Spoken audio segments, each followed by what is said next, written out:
All right, what's going on? What's going on? We're in Monaco. It's race week, Monaco race week, and gonna take the baby out. Kept her under wraps for quite a few years, but now I can drive it openly without any conflict, so to speak. McLaren, full McLaren. And we're gonna, it's a street circuit, as most of the world knows, so it's open all the time and we can get on the track and drive it, and I'm just gonna talk through some highs, some lows, some interesting corners, some places to look out for, but we gotta get out on the track and warm the girl up.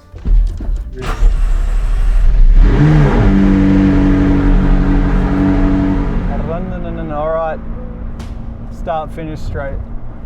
All right, so we're currently on P2, second place on the grid. It's not as good as first, been there a couple times, you know, just saying. Y'all must have forgot. All right, just letting someone by. I'm very nice when I'm not in race mode. So after turn one, we're at we zigzag up the hill. I remember the first time I came here and I was like, dude, on TV, it doesn't even look like a hill. It just looks like a straight up kind of S, flat out, easy. The incline is pretty real, I won't lie. So that's where TV doesn't do it justice. So where we're actually stopped now is on the entry of turn 3. So we got the casino in front of us, and this is quite an awesome entry because you come up, as I was describing, such a steep hill. And as you come up into braking, it's super, the car gets light and it's also quite blind where you get into braking. So it's quite to push yourself to brake later and later. This corner's pretty, yeah, takes a little bit of courage. Takes a few laps to get it right, that's for sure. So we're in the casino now. There is sports cars everywhere. I'm most certainly not alone when it comes to these streets. Basically, every supercar you can imagine is pretty much always here. So now we are going down into basically a corner, like a hairpin downhill, where always the way the corner dips at the apex, your front wheel gets up off the air. So it's always a cool shot, and you feel it in the car where the front just goes light, and to see the corner, to see the F1 cars three-wheeling is cool. Right, Mirabeau hairpin. So that is the tightest corner in the world, basically, for F1. It's ridiculous. We have to change the steering ratio for that corner. All right, so we've got now, I believe, turn 8, and now this is where we get into the tunnel. So the famous tunnel. As a kid watching F1, you see these cars scream through this tunnel, and you're like, how is there a tunnel on a racetrack? It doesn't, I don't know, it was just a crazy image to have in your head. And what makes the tunnel really cool is that it's flat out. There is a proper corner in the tunnel, right-hander, but just the grip that we have in F1, we can take it flat. And it's always a little test for yourself. What gets you up to speed really quick when you get here is first lap, because you know that it's flat, but you're well, the tires are still a bit, maybe a little bit shiny, the track's still dirty, but you're all right, I'm gonna go out the pits, FP1, first practice, and take the tunnel flat. And that's a little test I have with myself, and it just kind of sets me up for things to come. If I put it in the wall in the tunnel on the first lap, I've tried to take it flat and I've been unsuccessful. We are actually in my favorite section of the track, and this is to back. So turn 12, and then it goes into the swimming pool, 13 and 14. And to back is I still want to say it's probably the ballsiest corner on the track, because you enter pretty quick. I think you enter sometimes in 6th, and you downshift to either 5th or 4th. So it's still probably close to a 200 km/h corner, but you're trying to basically kiss the barrier on the entry, and on the exit, you're at some point in the weekend, you're kissing that barrier. Long story short, turn 12, it's all about commitment and how willing you are to get to that apex and then also to that exit, and just to open up then the line for the swimming pool, which should be flat in qualifying, but questionable. So we got all the grandstands here. So this is actually my favorite part of the track as well for the fans.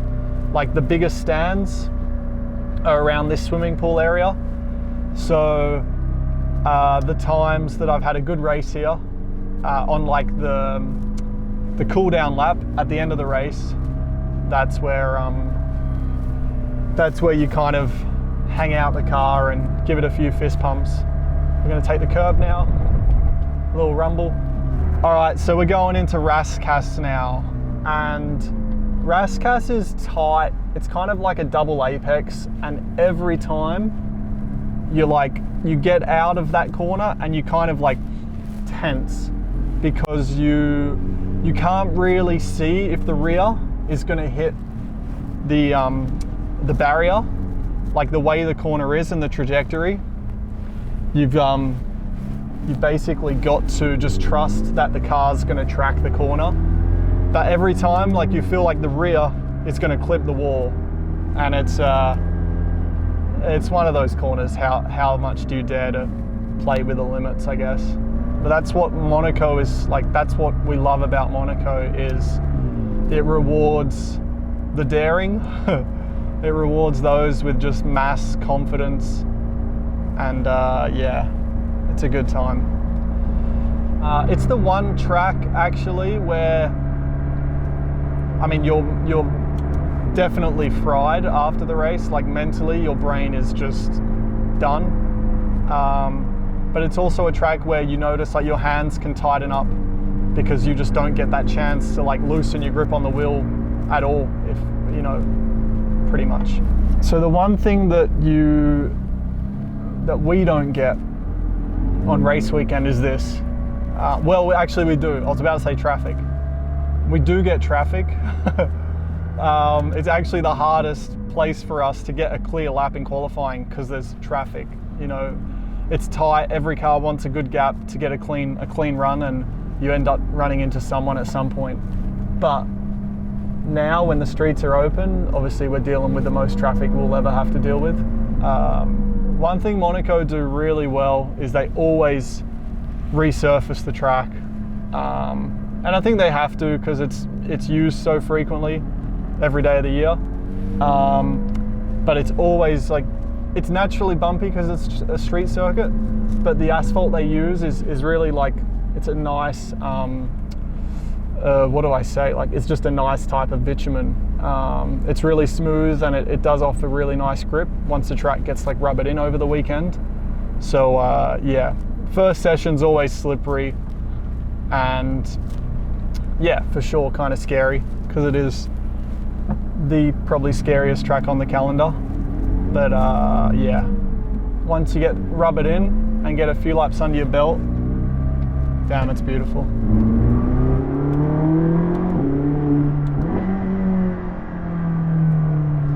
Just giving it a little hey, how are ya? The yachts.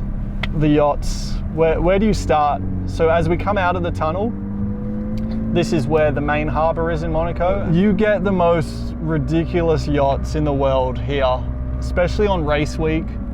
It becomes normal to see like a helipad and a jacuzzi on the back of a yacht. You're just like, oh, it's kind of normal now. It's wild. Oh man, just a few more days, and we are good to go. I cannot explain or describe the feeling that I get when I drive in Monaco. All right. It's warm in there. All right, there you have it. That is the track behind us. Hopefully it gave you a bit of an insight what it's like around here. I'm out of breath just thinking about driving here in a few days' time. It's so exciting. It's everything that I love about F1, and yeah, just gonna make it happen. So until a few days' time, see you later.